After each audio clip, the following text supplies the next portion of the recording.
የአሜሪካው ፕሬዝዳንት ዶናልድ ትራምፕ የአባይ ውሃ ክፍፍልን በተመለከተ ሀገራቸው ኢትዮጵያና ግብፅን ወደ ማሸማገሉ ዳግም መመለስ እንደምትፈልግ ከሰሞኑ አሳውቀዋል። አሜሪካ ሁለቱን ሀገራት በማደራደሩ ሂደት የመቆጣጠርና የማስተባበር ጠንካራ ሚና እንዲኖራት እሻለው ማለታቸውም ተሰምቷል። ድርድሩን ተከትሎ የሚደረሰው ስምምነት ኢትዮጵያ በድርቅ ወቅት ለሱዳንና ግብፅ በቂ ውሃ እንድትለቅ የሚያደርግ፣ ኢትዮጵያ ደግሞ በቂ የኤሌክትሪክ ኃይል እንድታመነጭ የሚያስችል ይሆናል ብዬ አምናለሁ ማለታቸውም ተጠቅሷል። ጉዳዩ በአጀንዳቸው የመጀመሪያ ረድፍ ላይ ከሰፈሩ ዝርዝሮች መካከል እንደሆነ ፕሬዝዳንቱ ለግብፁ አቻቸው አብዱልፈታህ አልሲሲ በላኩት ደብዳቤ ላይ አስፍረዋል። ትራምፕ ለግብፁ ፕሬዝዳንት አብዱልፈታህ አልሲሲ የጻፉትን ደብዳቤ በግልባጭ ለኢትዮጵያው ፕሬዝዳንት ታዬ አጽቀሥላሴ፣ ለሳውዲ አረቢያው አልጋ ወራሽ መሐመድ ቢን ሳልማን፣ ለተባበሩት አረብ ኤሚሬቶች ፕሬዝዳንት ሼክ መሐመድ ቢን ዛይድ እና ለሱዳን ሉዓላዊ ምክር ቤት ሊቀመንበር ጄኔራል አብዱልፈታህ አልቡርሃን ልከዋል። ይህንን የትራምፕ ደብዳቤ አንዳንዶች ሙሉ ለሙሉ ለግብፅ በመወገን የተጻፈ ሲሉት፣ ሌሎች ደግሞ በተወሰነ መልኩ የኢትዮጵያንም አቋም የሚደግፍ ሐሳብ የያዘ ብለውታል። ለምሳሌም ኢትዮጵያ በቂ የኤሌክትሪክ ኃይል እንድታመነጭ የሚያስችል ስምምነት እንዲደረስ እፈልጋለሁ የሚለውን ለኢትዮጵያ የደብዳቤው በጎ ክፍል አድርገው ጠቅሰውታል። በእርግጥ ግን የትራምፕ ደብዳቤ የኢትዮጵያንም አቋም የሚደግፍ ሐሳብ ይዞ ይሆን ወይስ እንደተባለው ግብፅን በመወገን የተጻፈ? በእነዚህና ተያያዥ ጉዳዮች ዙሪያ ከታላቁ የህዳሴ ግድብ ተደራዳሪዎች አንዱ የሆኑትን አቶ ፈቅ አህመድ ነጋሽን አነጋግረናል።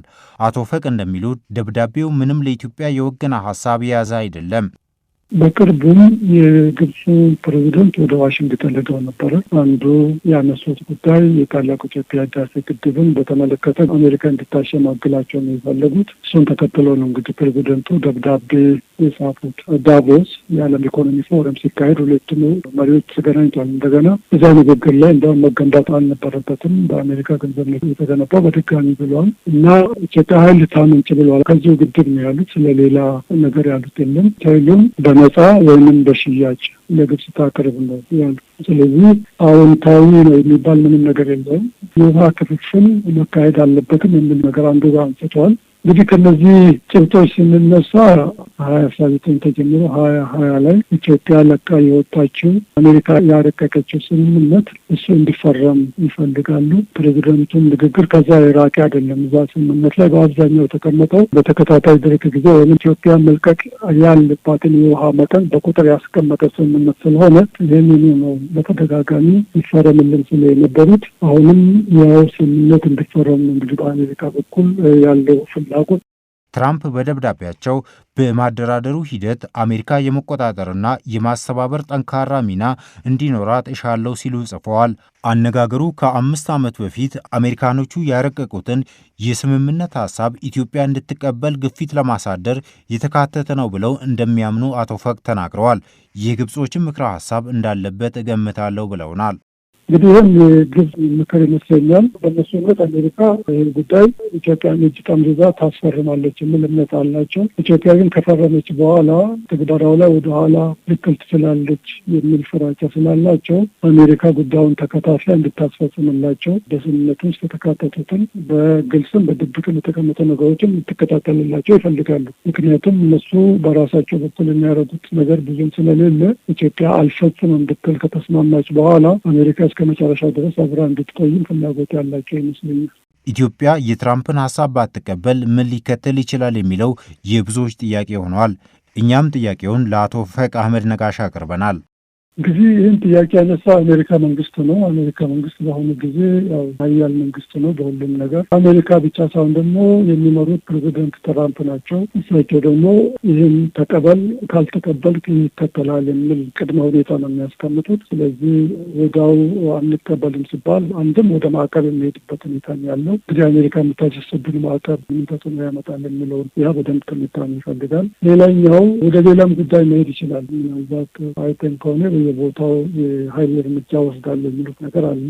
ርቆ አይሄዱም እንኳን ቢባል ናይጄሪያ ላይ ሰሞኑን የፈጠሩትን ሁኔታ እናውቃለን እና እነሱም ደግሞ የኃይል እርምጃ ባይወስዱ በተዘዋዋሪ ጫና ሰላም የማሳጣት እንቅስቃሴ ሊያካሂዱ ስለሚችሉ ይሄ በአንድ ጎን ነው የሚታየው። ካልተቀበልን እነኚህ ነገሮች ይከተሉናል። ከተቀበልን ደግሞ ያው እጃችንን ጠምዝዘው የኢትዮጵያን ብሔራዊ ጥቅም የሚነካ ስምምነት ፈርም ሊሉ ይችላሉ።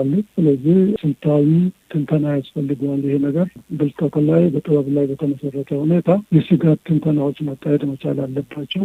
የትራምፕ ደብዳቤ በተጻፈበት ሰሞን ግብጽ ደግሞ የህዳሴው ግድብ ላደረሰብን ጉዳት ኢትዮጵያ ካሳ ትክፈለን ማለቷ ተሰምቷል። የሀገሪቱ ውሃ ሀብትና መስኖ ሚኒስትር ሃኒ ስዋሊም የኢትዮጵያ ታላቁ የህዳሴ ግድብ ላደረሰው ጉዳት ግብጽና ሱዳን ካሳ ሊከፈላቸው ይገባል ብለዋል።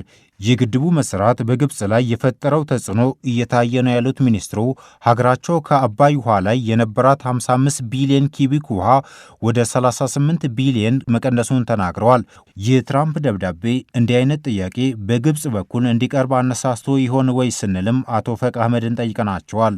ግብጽ በተፈጥሮ ጉዳያቸውን ከነሱ ይበልጥ ሌላ ሶስተኛ አካል ይፈጽምልናል የሚል እምነት አላቸው። የውሃ ሚኒስትሩ የተናገሩት ንግግር አለ። በጣም የተሳሳተ ንግግር የተናገሩ ይመስለኛል። ምናልባትም ኢትዮጵያ ምናልባት በሺህ ዓመታት የሚቆጠር ጊዜ የተጠቀሙበት ውሃ ክፍያ መጠየቅ እንደሚችል አላወቁም። ዓለም እየተለወጠ ሄደዋል። ሁኔታዎች እየተቀየሩ ሄደዋል። እስካሁን ድረስ ኢትዮጵያ እንደዚህ አይነት አቋም ይዛ አታውቅም ነበረ።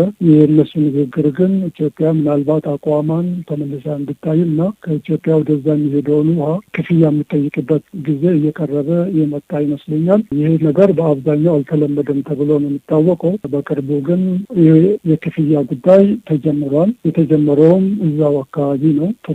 ከኢራቅ ክፍያ ማግኘት ጀምራለች። ከቱርክ ወደ ኢራቅ ለሚሄዱ በነዳጅ እየከፈሏቸው ነው። እነሱ ለሚሉት ካሳ ምንም ችግር የለውም፣ እሱ መጠየቅ ይችላሉ። የኢትዮጵያ መንግስት በግልባጭ ይወቀው ስለተባለው ደብዳቤ እስካሁን የሰጠው ይፋዊ ምላሽ አልተሰማም።